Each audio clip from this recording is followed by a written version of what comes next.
শাকিব খান এই নামটার সাথে জড়িয়ে আছে হাজার হাজার মানুষের ভালোবাসা। তিনি একাই আমাদের ইন্ডাস্ট্রিকে টিকে রেখেছে ২৫ বছর ধরে। ২০১৪-১৫ সালে আমাদের আশেপাশের ইন্ডাস্ট্রি কোথায় ছিল আর আমাদের ইন্ডাস্ট্রি কোথায় পড়েছিল, এটা দেখে আমাদের দুঃখ প্রকাশ করা ছাড়া আর কিচ্ছু করার ছিল না। যেখানে আমাদের আশেপাশের ইন্ডাস্ট্রিগুলোতে সিনেমা রিলিজ করে লক্ষ লক্ষ টাকা কামানো হয়েছে, সেখানে আমাদের ইন্ডাস্ট্রিতে কোনো সিনেমা হিটই করেনি। ঠিক সেই মুহূর্তে আমাদের মেগাস্টার শাকিব খান নতুন একটা মুভি নিয়ে হাজির হলো। সিনেমাটির নাম ছিল শিকারী। সিনেমাটির ট্রেলার দেখে হাজার হাজার মানুষের মনে সিনেমাটি দেখার আগ্রহ গেঁথে গিয়েছিল। তারপর সেই মুভি বক্স অফিসে ভালো একটা কালেকশন করে বিদায় নিয়েছিল। তারপরেও শাকিব খানের মধ্যে কোনো পরিবর্তন দেখা যায়নি। তারপর ইন্ডাস্ট্রি ঠিক আগের মতোই হয়ে গেল, আর কোনো সিনেমা হিট করে না। মানুষ নিজের ইন্ডাস্ট্রিকে ভুলে গিয়ে বাইরের দেশের মুভিগুলোতে আকৃষ্ট হয়ে পড়ে। দেশের মানুষ এটা ভেবেই নিয়েছিল যে বাংলাদেশে আর কোনো ভালো সিনেমা তৈরি হবে না। ঠিক সেই মুহূর্তে আমাদের মেগাস্টার শাকিব খান আবার নতুন ভাবে কামব্যাক করে। ২০২৩ সালে হিমেল আশরাফের হাত ধরে প্রিয়তমা নিয়ে হাজির হয়েছিল আমাদের শাকিব খান। তারপর প্রিয়তমা মুভির ট্রেলার দেখে মানুষের মনে যেন আবারও আশা ফিরে এলো। প্রিয়তমা সিনেমাটি মানুষের মনে খুব সহজেই জায়গা করে নিয়েছিল।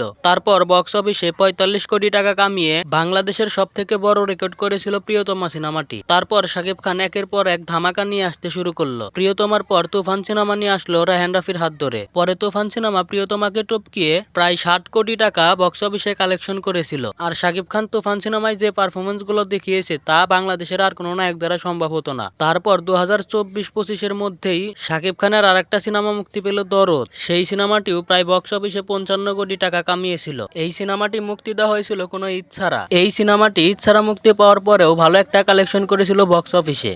এই সিনেমাটা যদি ঈদের মৌসুমে রিলিজ করা হতো তাহলে তুফান সিনেমাকেও টপকিয়ে যেতে পারতো। তারপর ২০২৫ সালে মুক্তি পেল বরবাদ সিনেমা। বরবাদ সিনেমার পরিচালক নাটকের পরিচালক হওয়ার পরেও তুফান সিনেমাকে টপকিয়ে গিয়েছিল বরবাদ সিনেমা। বরবাদ সিনেমা প্রায় ৭০ কোটি টাকা কালেকশন করেছিল।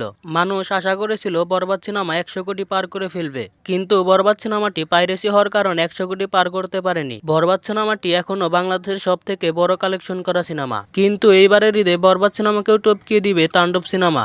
তাণ্ডব সিনেমায় পরিচালকের আসনে বসে রয়েছে রায়হান রাফি, আর নায়ক হিসেবে রয়েছে আমাদের মেগাস্টার শাকিব খান। কিছুদিন আগে তাণ্ডব সিনেমার টিজার মুক্তি পেয়েছে। তাণ্ডব সিনেমার টিজার হাজার হাজার মানুষের মনে গেঁথে গিয়েছে। বরবাদ সিনেমাটি পাইরেসি হওয়ার কারণে ১০০ কোটি টাকা পার করতে পারেনি, কিন্তু তাণ্ডব সিনেমা ১০০ কোটি টাকা পার করে ফেলবে। এই ছিল আজকের ভিডিওটি ভালো লাগলে চ্যানেলটাকে সাবস্ক্রাইব করে লাইক কমেন্ট শেয়ার করে দিয়ে যাবেন।